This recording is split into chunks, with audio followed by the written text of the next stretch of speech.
Assalamualaikum warahmatullahi wabarakatuh. Perkenalkan, saya Rifa Nuri Asmarani, NIM 1800005045, Prodi PGSD.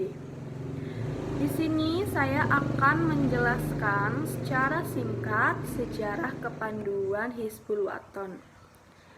Nah, kepanduan diciptakan oleh Baden-Powell pada tahun 1907 di Inggris sehingga kemudian berkembang di seluruh dunia.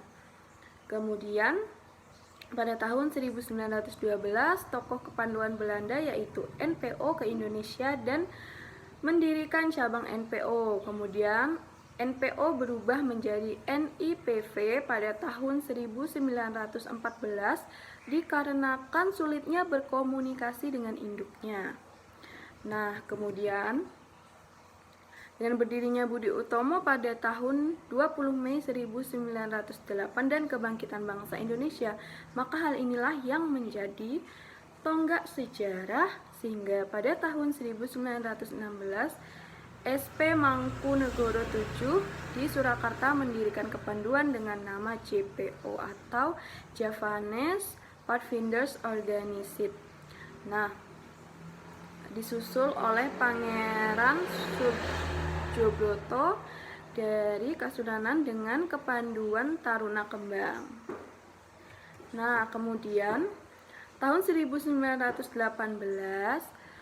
Kiai Haji Ahmad Dahlan didampingi oleh seorang pemuda bernama Muljadi Jojo Martono. Kemudian mereka adalah gabungan dari NIPV, JPO, dan Taruna Kembang. Kemudian Kiai Haji Ahmad Dahlan ingin agar Muhammadiyah ini dididik oleh mereka sehingga beliau pun memerintahkan Muljadi untuk merintis kegiatan tersebut dengan tujuan mengabdi kepada Allah semata. Nah, kemudian Muljadi pun mengumpulkan pemuda-pemuda Muhammadiyah dan segera latihan di halaman Masjid Agung Solo dengan seragam seadanya. Nah, sesampainya Kiai Haji Ahmad Dahlan di Jogja, beliau menunjuk beberapa guru. Kemudian dengan ini resmi lahirlah Pathfinder Muhammadiyah, baik yang di Solo maupun yang di Yogyakarta. Latihan ini bermula dari guru-guru setiap Ahad sore, kemudian selanjutnya diserahkan kepada anak-anak dan orang dewasa dengan seragam kemeja drill kaki, celana biru tua, kaju merah tua, bintik-bintik hitam. Nah, atas usaha Haji Nawawi. Nah, setelah itu pemberian nama dalam pertemuan di rumah Bapak Hilal Kauman Yogyakarta atas prakarsa Bapak Hajid diusulkan untuk mengganti nama Pathfinder Muhammadiyah menjadi Hizbul Wathan, yaitu Hizbul Wathan Pathfinder yang berarti cinta tanah air, sejalan dengan jiwa perjuangan melawan penjajah Belanda pada saat itu. Peristiwa tersebut terjadi pada tahun 1920.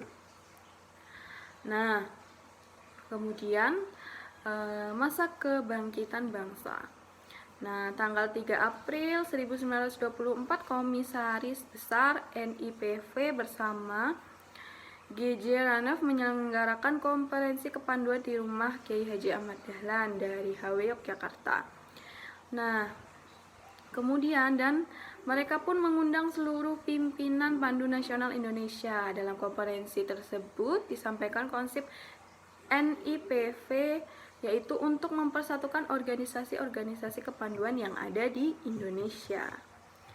Nah, setelah itu, berdasarkan keyakinan prinsip perjuangan konsep tersebut tidak dapat diterima. Mengapa?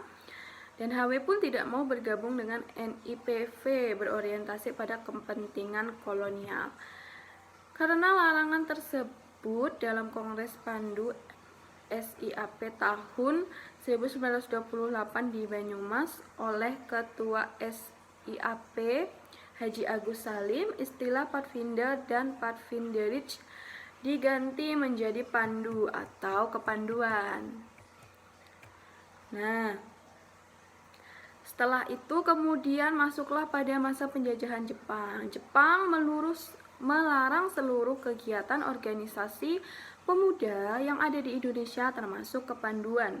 Sebagai gantinya, pemuda Indonesia dimasukkan dalam gerakan Seinendan.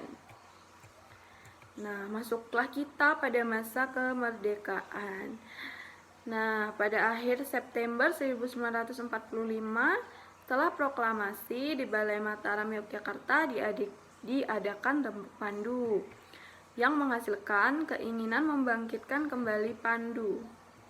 Nah, dari kepanduan HW diwakili oleh Bapak Mauradi dan Bapak Haiban Hajid. Kemudian pada tanggal 27 sampai 29 Desember Kesatuan Kepanduan Indonesia dalam Kongres Solo sepakat bergabung dengan nama Pandu Rakyat Indonesia. Nah, kemudian pada bulan Desember 1948 saat terjadinya kelas 2 atau Perang Kemerdekaan Kedua, kegiatan kepanduan agar berhenti, tetapi di beberapa daerah yang tidak dijamah atau disentuh oleh Belanda tetap latihan. Nah, kemudian setelah itu Pandu HW ditidurkan dengan Kepres 238 tahun 1961 tentang lahirnya pramuka. Semua organisasi kepanduan harus melebur diri ke dalam gerakan pramuka, termasuk Hizbul Waton.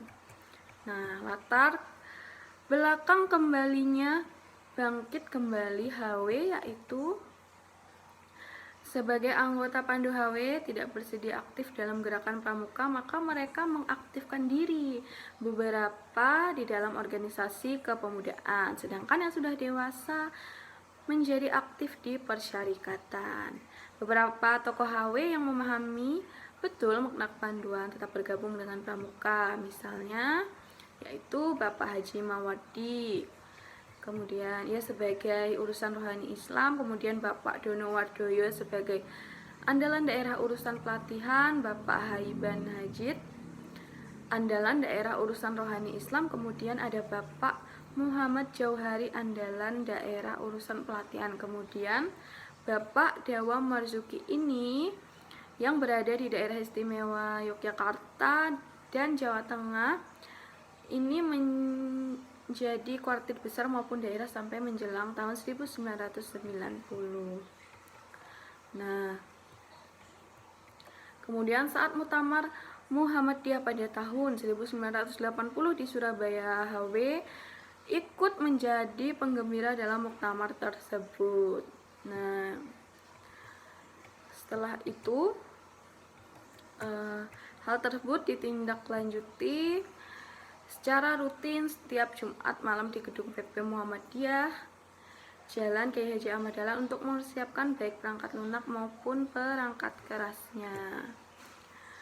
Nah, inilah dia pada tahun 1996 terlaksanalah reuni mantan HW baik di tingkat DIY maupun nasional di gedung Mualimin Yogyakarta.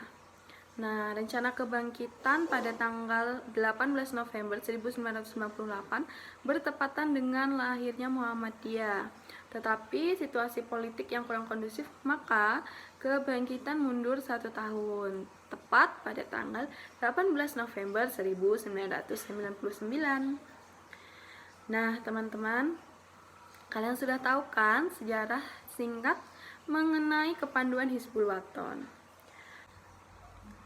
Nah, setelah kita mempelajari mengenai sejarah singkat kepanduan Hizbul Waton, sekarang kita akan belajar mengenai pengertian kepanduan Hizbul Waton. Nah, kepanduan merupakan proses pendidikan yang menyenangkan di bawah tanggung jawab orang dewasa. Kemudian kegiatan ini dilakukan di luar pendidikan, di luar lingkungan keluarga, kemudian di luar lingkungan pendidikan sekolah, dengan menggunakan prinsip dasar kepanduan dan metode kepanduan. Nah, apa sih sifat kepanduan? Nah, sifatnya itu ada 3, yaitu nasional, internasional, dan universal. Nah, kemudian tujuan dari nasional yaitu agar menjadi warga negara yang berguna bagi negaranya. Kemudian internasional agar persaudaraan pandu tanpa mengenal batas negara. Kemudian universal tanpa memandang bangsa, golongan, asal usul. Kemudian ada juga fungsi kepanduan. Apa sih fungsinya? Fungsinya itu yang pertama yaitu kegiatan menarik bagi peserta didik. Kemudian yang kedua kewajiban dan pengabdian bagi anggota dewasa. Kemudian 3, alat bagi persyarikatan masyarakat. Kemudian siapa sih anggotanya dan kapan berdirinya? Nah, anggotanya itu adalah ada anggota muda dan anggota dewasa. Anggota muda yaitu atfal di usia 7-10 tahun, kemudian pengenal usia 11-15 tahun, dan penuntun usia 21-25 tahun dan belum menikah. Nah, itulah. Kemudian ada anggota dewasa. Nah, setelah itu kapan sih HW berdiri? HW didirikan seperti penjelasan yang sudah tadi dijelaskan, yaitu pada tahun 1018 Masehi atau 1336 Hijriah. Nah, kemudian kepanduan HW yang pernah dilebur menjadi pramuka dibangkitkan kembali pada tanggal 8 November 1999 Hijriah bertepatan dengan tanggal 10 Sya'ban 1420 Hijriah. Nah, itulah dia sejarah dari berkembangnya HW. Nah, kemudian apa sih kegiatan HW itu? Nah, kegiatan HW itu sesuai dengan tujuan HW menyiapkan dan membina anak, remaja, serta pemuda yang memiliki akidah mental dan fisik berilmu dan berteknologi, serta berakhlak karimah dengan tujuan untuk terwujudnya pribadi muslim yang sebenar-benarnya dan siap menjadi kader persyarikatan umat dan bangsa. Dengan tujuan yang jelas dan berpegang pada PDK dan MK, HW melaksanakan kegiatan secara luas, diutamakan di luar ruangan, di alam bebas, dengan materi kegiatan menyesuaikan dan mengikuti perkembangan zaman. Nah, kepanduan HW secara organisatoris tidak berpolitik dan tidak di bawah kendali partai politik apapun. Nah,